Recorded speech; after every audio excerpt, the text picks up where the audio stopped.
food is available to Nigerians. Else we just might have a bigger problem on our hands.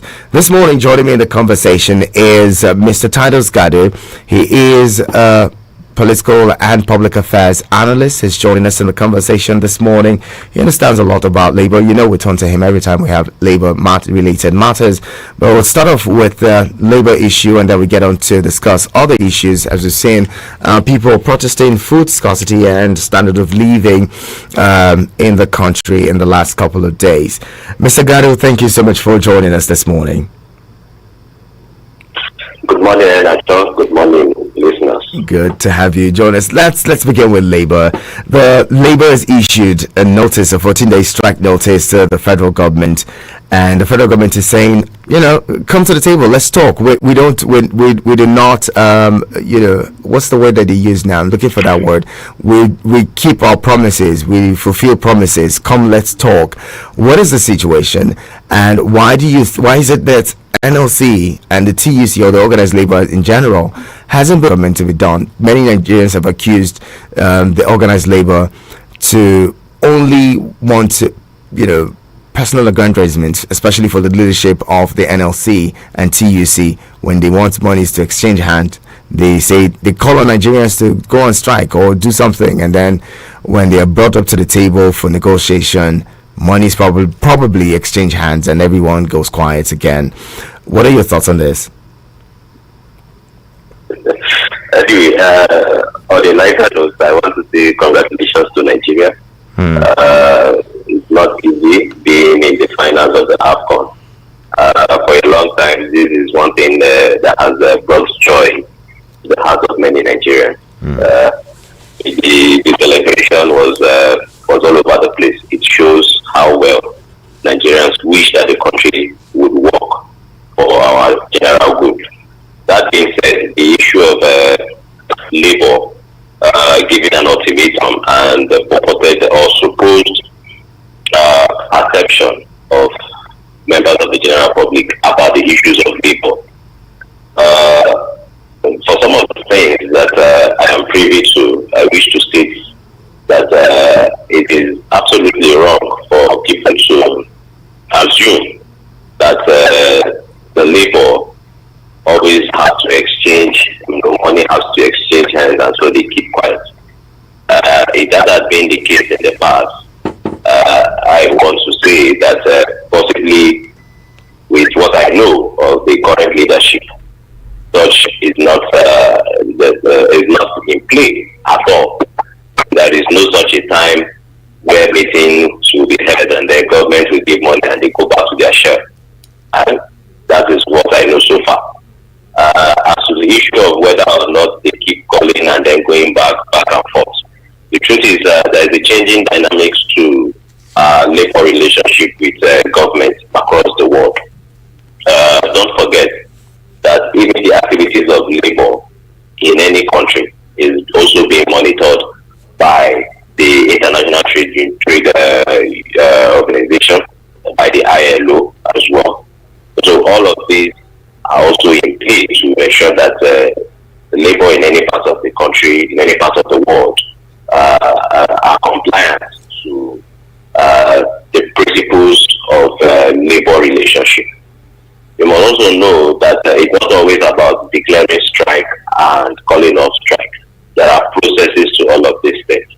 And it is always ideal that whenever a government or an institution subscribes to dialogue, regardless of the fact that there have been an ongoing agitation or declaration for strike, they need to listen and hear what needs to be said. And in that process, it is expected that if the conditions so presented or the items so presented are things that can work for both parties, definitely there will be compromise. You shift your ground, I shift my ground, and then we see how it all works out. And that has been the position of labor over time.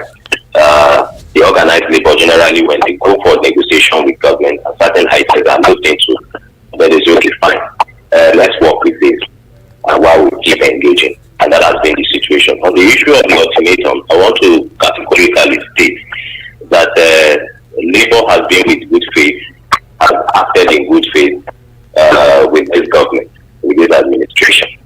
Let's not forget that the onset this government declared that subsidy was gone. Labour did not, at the instance, take it to once we engage a strike. They forced, because it was wrong for a government that was incoming at the time to make such a declaration without studying the issues and knowing what to do and how to go about the implementation of such a policy. But they sought to engage the government back and forth.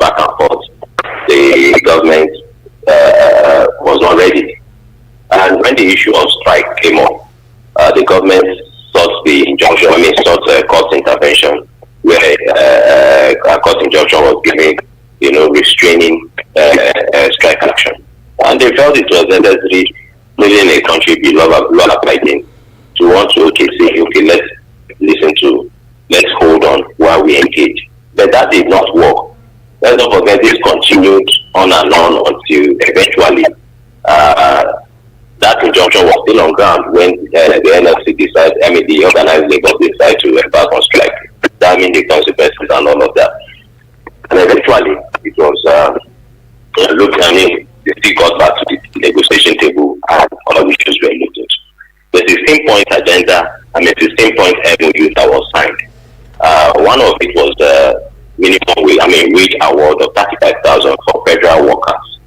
35,000 for federal workers from September till when the new minimum wage will be implemented in 2024. There is no duration for it. So if you keep the minimum wage, if you're going to implement minimum wage in September or October 2024, that wage award of 35,000 naira must continue. One other condition therein was for the government to ensure that through the Governors Forum or National Economic Council, which constitute governors as well, to ensure that the states across the country implement wage award. Now, this was at the discretion of the state, considering the fact that we operate a federal system, and also understand that this is not a law for 35,000 to become across board.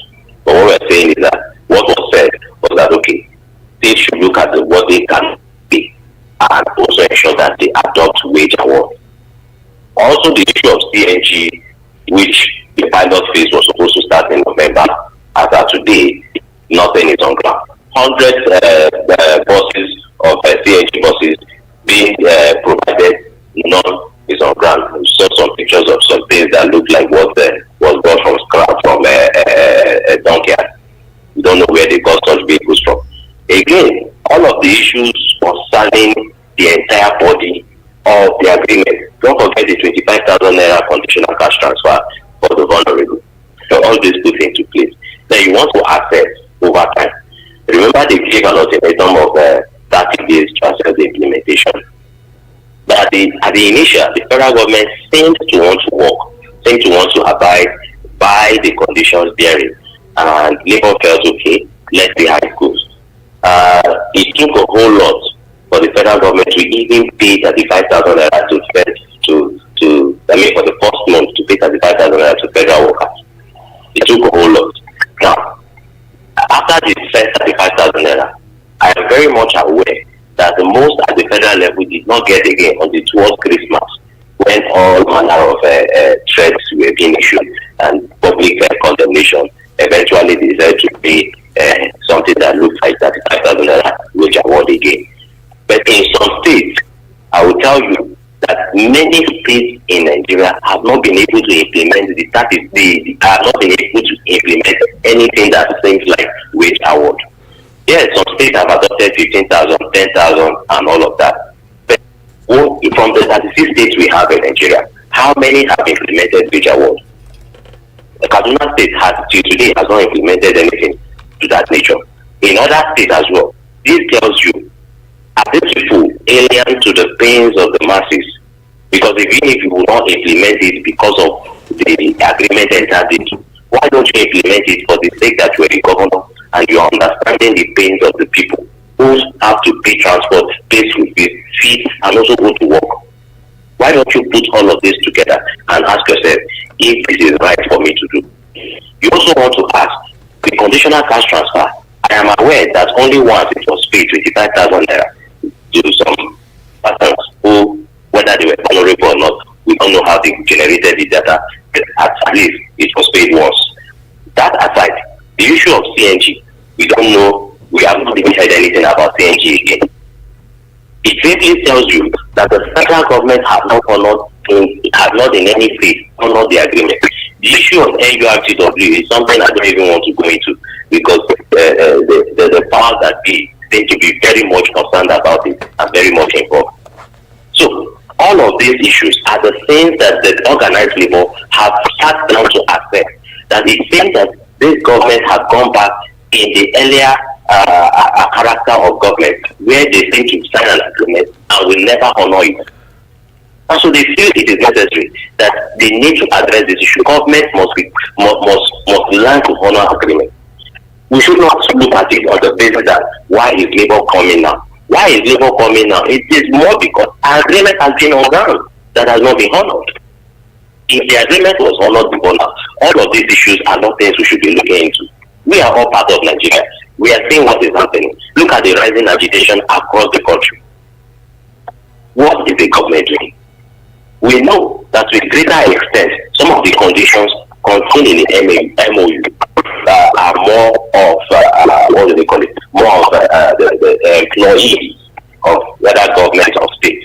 But the fact that if some of those things are implemented, it tends to trickle down. Look at the CNG buses, for instance. Look at the tax waivers, for instance. And all of these issues put together.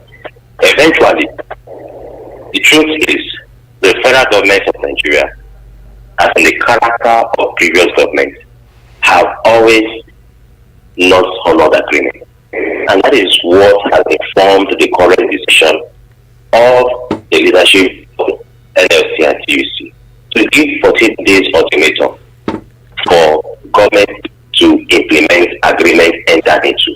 Else, it will be a shutdown of the country, of the entire economy of the country. Well, being a shutdown of the, wouldn't that be pouring petrol to an already ignited fire? Seeing as how there's been pockets of protest here and there as to the standards of living, and then the economy is in shambles, as they say. What's going to happen if NLC, or rather the organized labor, decides to shut down the economy even further? Like they say, that the man who is down is not afraid of falling anymore. And that is the case of the man on the streets, and that's possibly the case of every poor man on the street. We have seen the worst of it, and we are seeing it. The situations we have seen in Niger and in Kano, where some individuals, the members of the public organized themselves, not under any umbrella. They didn't come under any platform. They organized themselves to protest. It tells you that we have had it, that the Nigerians are saying that we have had enough. And so we don't need any umbrella body to organize us. And if we are not careful, this will be the beginning of it. And that is why government needs to address all of these issues fast as possible. The economy, whether it is granted or not, what you need to understand that it is the man, the poor man on the street that always gets to suffer for it. The rich man, or politically, the public holders are already rich. They are benefiting. They possibly don't care whether we die or not. But when we are saying that when it doesn't work, when the economy is stranded, they will be called to action. And that is the case. And that tends to be the only language that the Nigerian government understands. If it is not so, how be it that an agreement that was entered into in the last quarter of last year, you have refused to honor it? Till this year, you have not even shown any body language to say that you have an agreement that you need to honor. And so it is simply stating that is the only language that the government understands. By the time we declare, the organized labor declares strike, people don't have to pay transport to work. You sit in your house. If they want this country to get better, they know what to do. And all of this put together, the current state of the economy, given the policies and actions of government, have not proven that they even want the economy to do well. And that is why the organized labor are even saying them all. Government must be found to be working. What I believe in the face of Nigerians on the street is that we are suffering. We are suffering. Food prices in the market are things that you don't even. You go to market, you ask to really ask for the prices of goods, you run into depression. Because certain things that you bought at certain price, you go the next day and you're wondering if you are in the same market or you are in the same shop. What is happening? And people and the government and political officers entirely don't seem to be concerned. They don't seem to ask themselves, what can we do to get these things better? What can we do to get these things working? These are questions. So if the economy is granted tomorrow and everything, that is the language that they want to understand. And that possibly that is the thing, those are the things that they want to see. And the organized labor is saying that they are ready to mobilize their members to ensure that they shut down. Well, let's hope that this time around, maybe something is done, actually, either from the side of government or from the organized labor, because this conversation has been on since June 2023, when the subsidy removal was, declared. On May 29, June, as of June 1, I know that NLC has started to talk about, and started holding meetings with the federal government, and every time it seems like NLC threatens, the federal government calls them to a meeting. After the meeting, everything is shelved again. Let's hope that this time around the federal government either implements the agreement, or NLC also, sticks to its guns as against just shelving and give, make what's the word now? Nigerians dashing the hopes of Nigerians as it is. Now let's talk about in the next few minutes. Let's quickly talk about the living crisis, standards of living crisis, and the federal government's plans to release foods from the strategic grain reserves. That has met Nigerians with some level of, some level of optimism, and then some other people are just skeptical about it, not so sure that how it's going to happen. In your thinking, is this is quite commendable for some people. What is it for you? Are you confident that this time around there would be a difference as to the release of food? We've seen many issues regarding food in the country. It ended up being hoarded or diverted and all of that. Are you optimistic that this time around it's going to play out well for the ordinary Nigerian? The truth is that for me, whether they release or they don't release doesn't make any difference, because over the years I've never seen the difference in whether they release or they don't release. I don't even know where they release or where they don't release. So to me, I begin to wonder each time they say they want to release grain, they want to release grain, they will release. We begin to wonder, where are they over the years they're releasing it to? Who are those that they are releasing it to? Because it is just the cost of food prices is just one out of the many issues, or out of the many components that constitutes the cost of living. The item of food is just one out of it.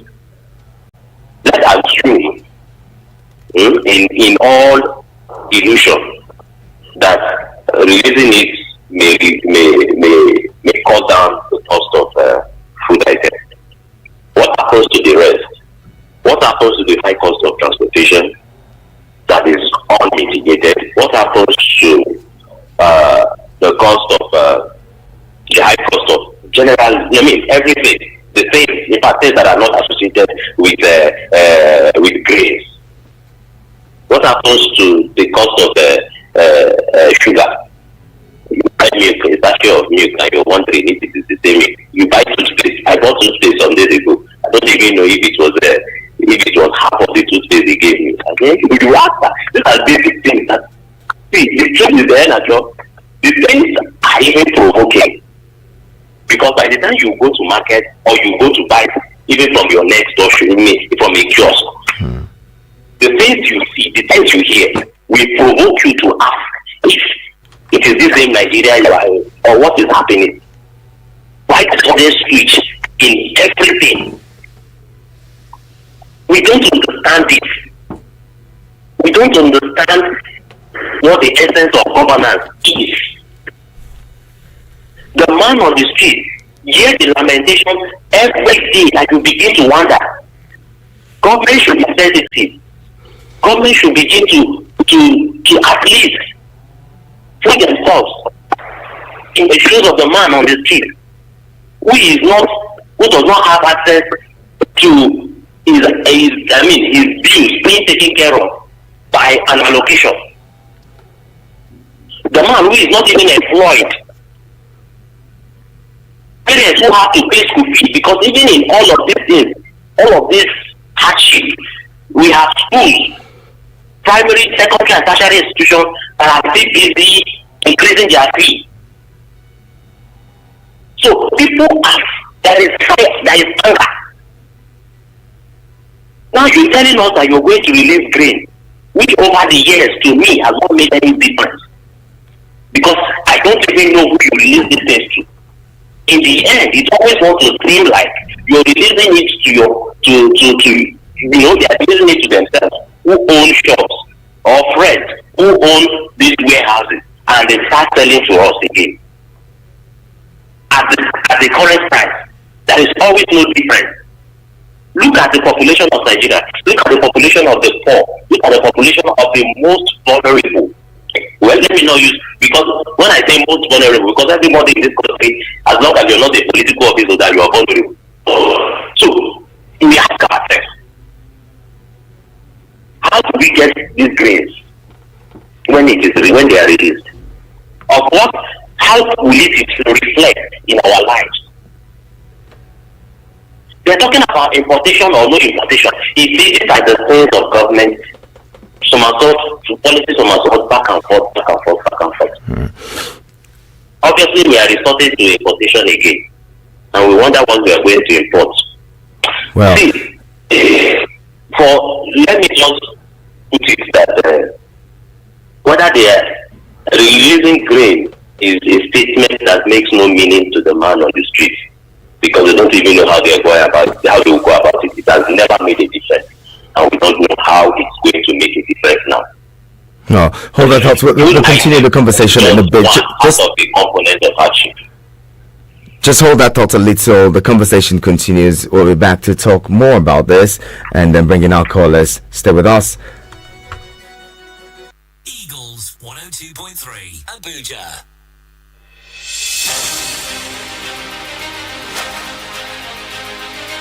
According to global estimates, Nigeria, the giant of Africa, will grapple with approximately 20 million drug users by 2030, with 13% of them suffering from drug use disorders. What are the implications of drug and use of illicit substances on our public health, national security, economy, education, and even family? Join Oikeke Igado Kure on robust discussions, sharing facts on drugs. What are the solutions? How do we find help even for those affected? Together, let's break the cycle, kick out drugs, save our youth to save our nation. Recovery Road with Oikeke Igado Kure. Coming soon to Eagles 102.3 FM Abuja.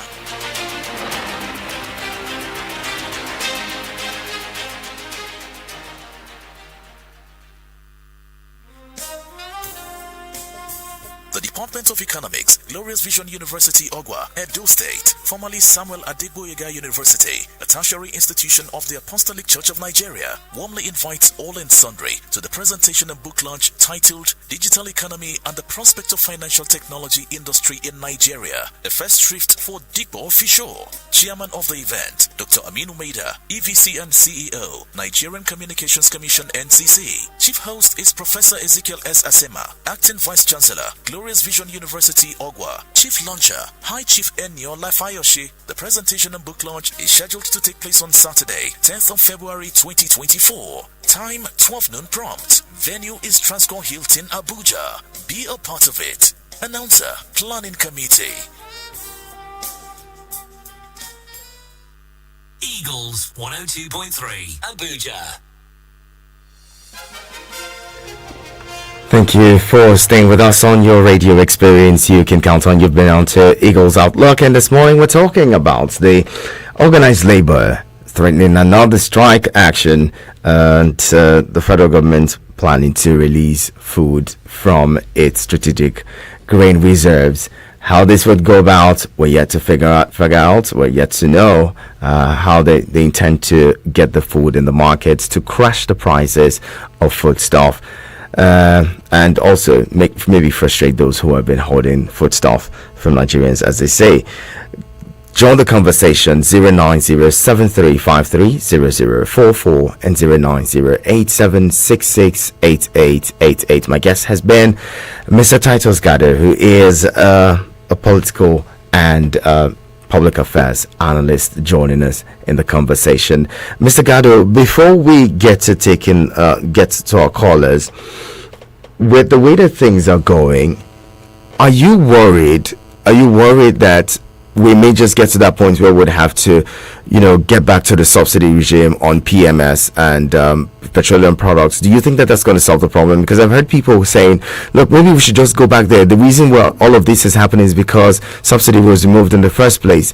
Do you think that that would be the right call to make at this time? They say if the policy isn't working, maybe maybe you want to revert. What are your thoughts on that? Well, if I'm not mistaken, there was a time last year that the government has to say that they are paying certain percentage to stabilize the price of fuel at what it is now. Given the instances of many of the importers wanting to increase the price to over 1,000 at the time, and the government said that they were already paid to keep it at what it is today.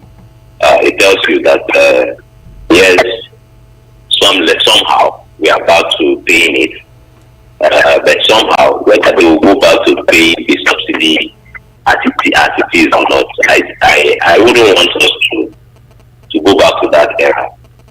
For me, let's get this done with and done with. I was not a subscriber to it, but instead of us keep going back and forth over this, what should we do? And these are the things that the current administration should have considered before making that pronouncement.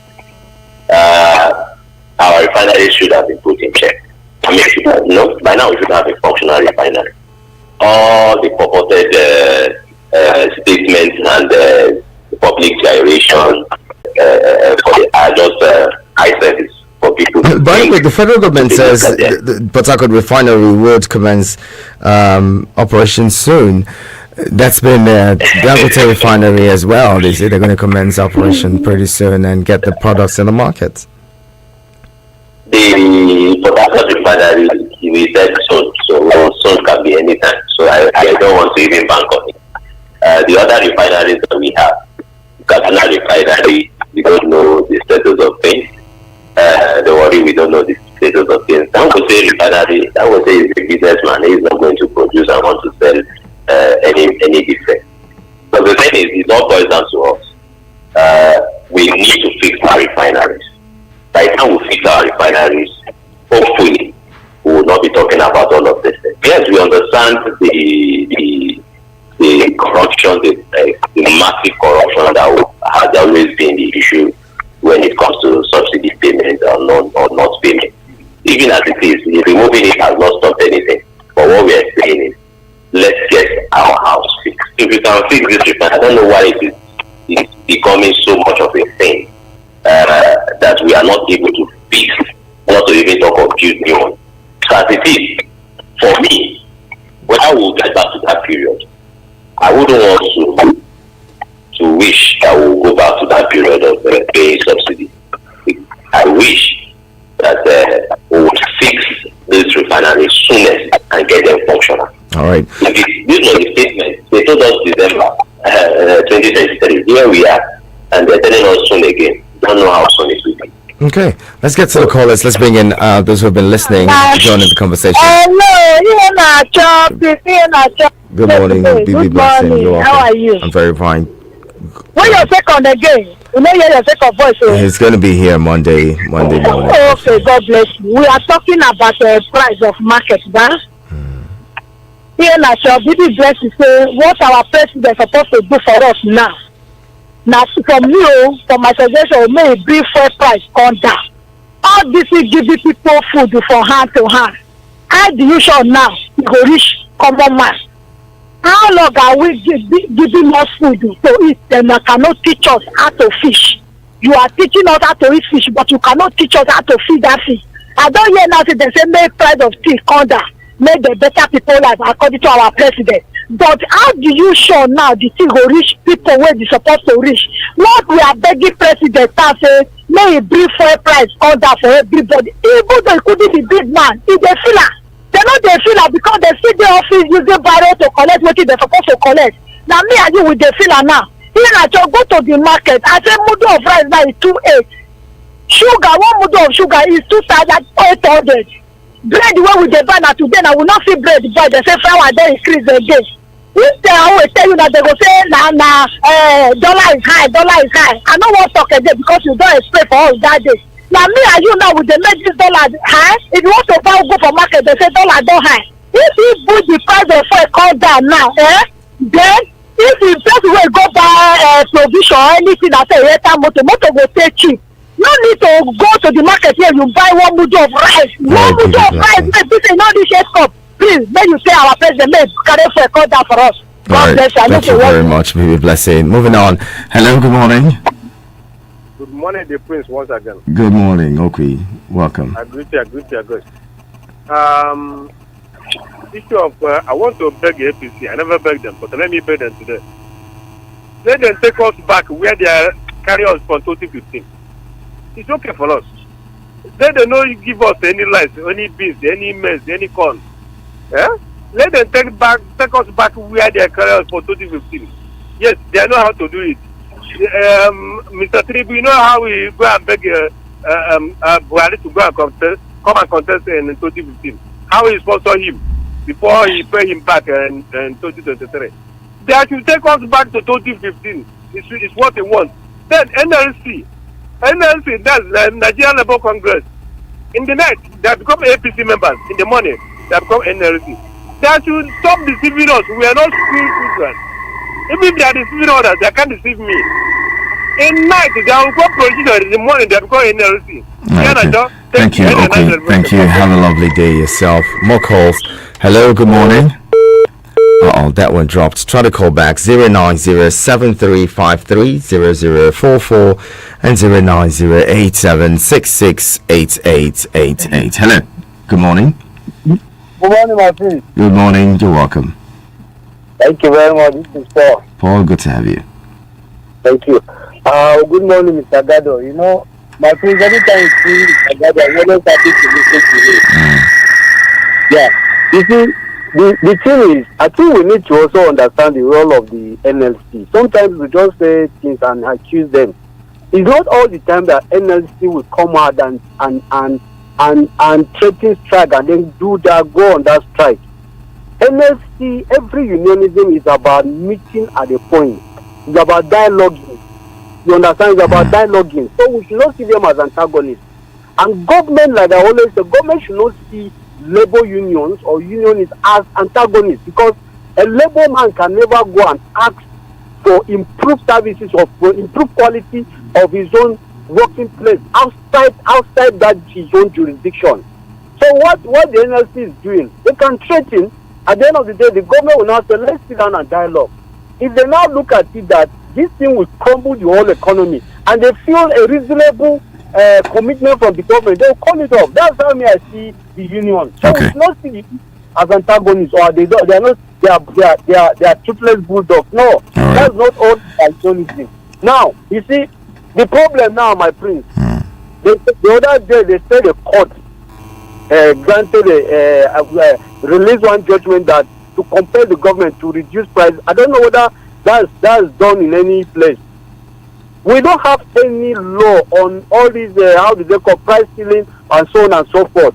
So the National Assembly must come out claiming some of these things. You know, we have a Price Control Act, which was, from I think 1977 or so, or 19 something, but that was reviewed again, I think, in 2007. and that's the reason for which Femi Falana SAN sued. Femi Falana actually sued the Price Control Board based off of its responsibility according to the act that established it. So that's the basis for which he sued the board. I hope that you understand that. Yes. Now, and I got the point. In this country, most of these people who are the famous affairs are the ones who are selling these things to Nigerians. They buy all these things and sell to Nigerians. So we are yet to see if government say they should release all these grants. I hope the governors and other agencies should not go and hold it, just like the during the COVID, where Nigerians had to go and break all those warehouses. And I hope what they are going to release will be quality for human being consumption. So a lot of things in this country that need to be strengthened.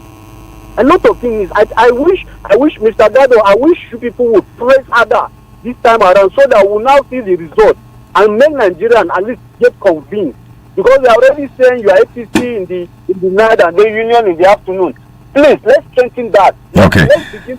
All right, Paul. Thank you very much, Paul. Thank you. Appreciate you calling in.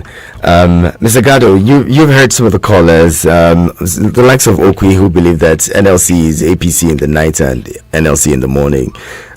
These are concerns that from Nigerians. And Paul is also saying maybe you need to prove the NLC and the organized labor need to prove themselves now. How would you?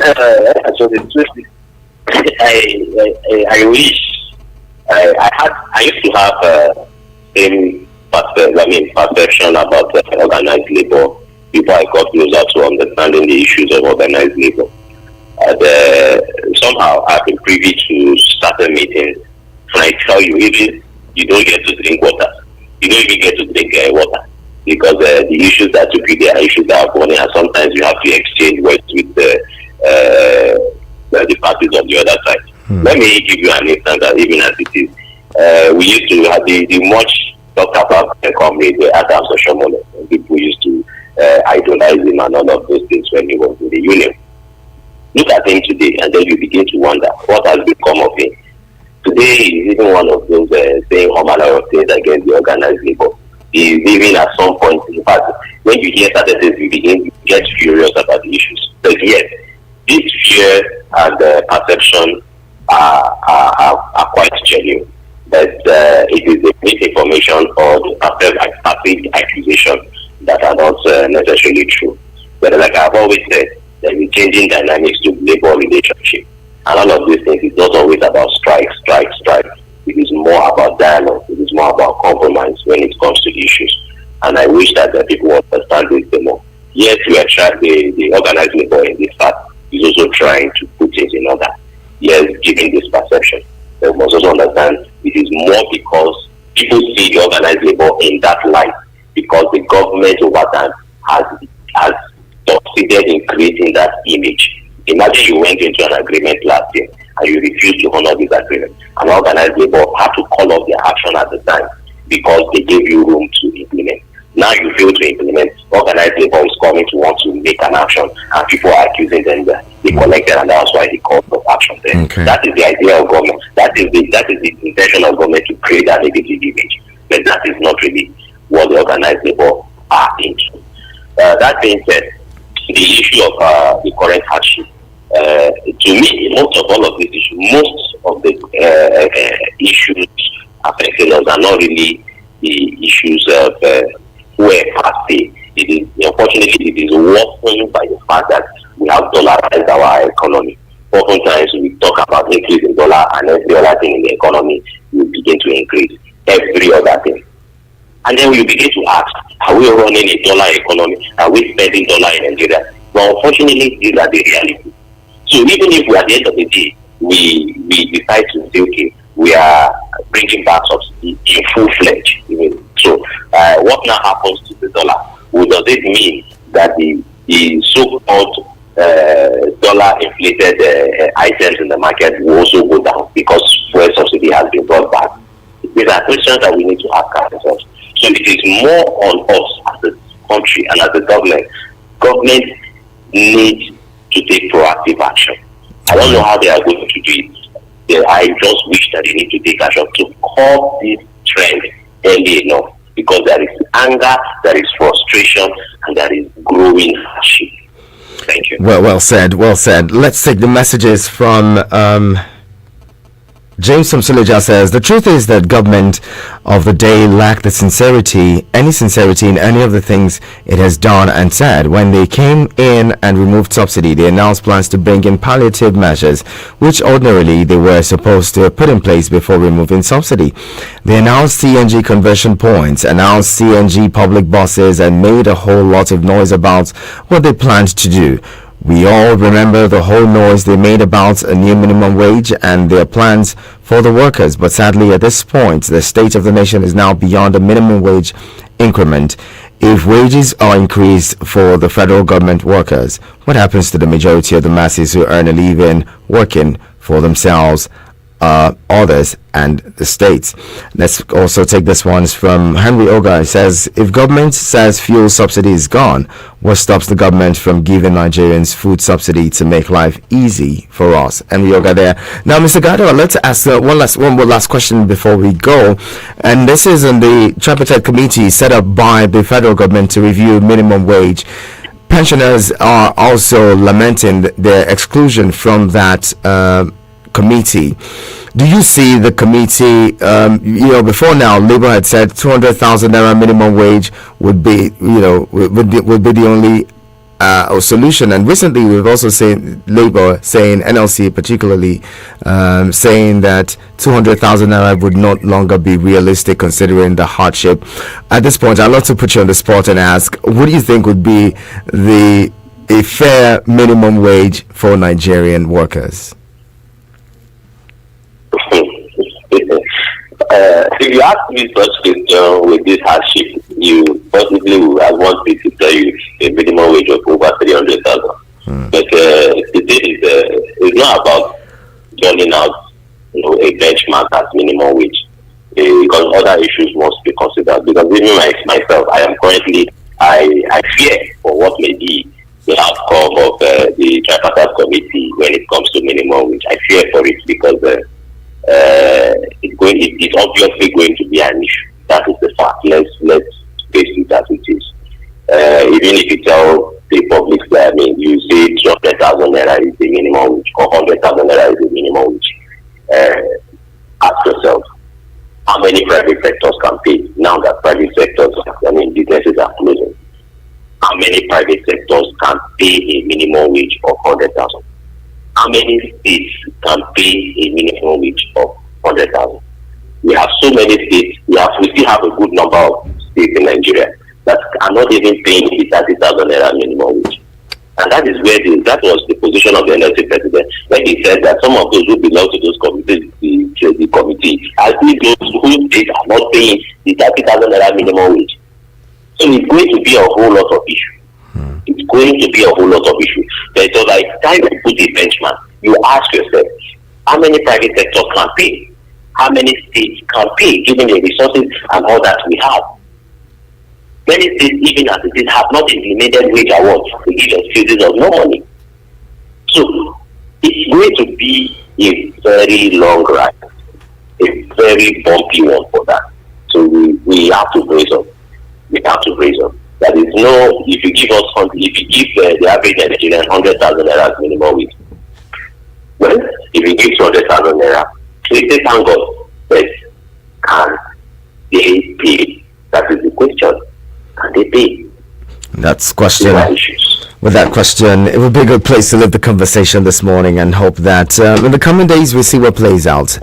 NLC's Organized Labor's 14-day ultimatum begins today, 9th of February. So 14 days from now, we'll see what plays out. The federal government would go ahead to implement the agreements fully or not, and what's going to happen if that doesn't happen. We'll see what NLC or the Organized Labor would do. Thank you so much, Mr. Titus Gado, for your time and thoughts on the program. We really appreciate you coming on and talking with us. Thank you so much, Anacho. And to everyone who's been a part of the conversation, thank you for being there. Business News comes on next. Right after that, you would hear the voice of Martha taking over on the Midday Extra Show. My name is Ihanacho Prince. You can call me His Radio Highness of Abuja. You know I'd answer you. And follow us on our socials at Eagles FM Abuja, at Eagles FM Abuja. Be there, be friends with us. Come on, befriend us, and we would love to take our relationship to another level. That's going to be good. All right. And also follow yours truly at Ihanacho Prince on all social media platforms. And it would be good as well. Have a very lovely weekend. We say have a fly day, okay?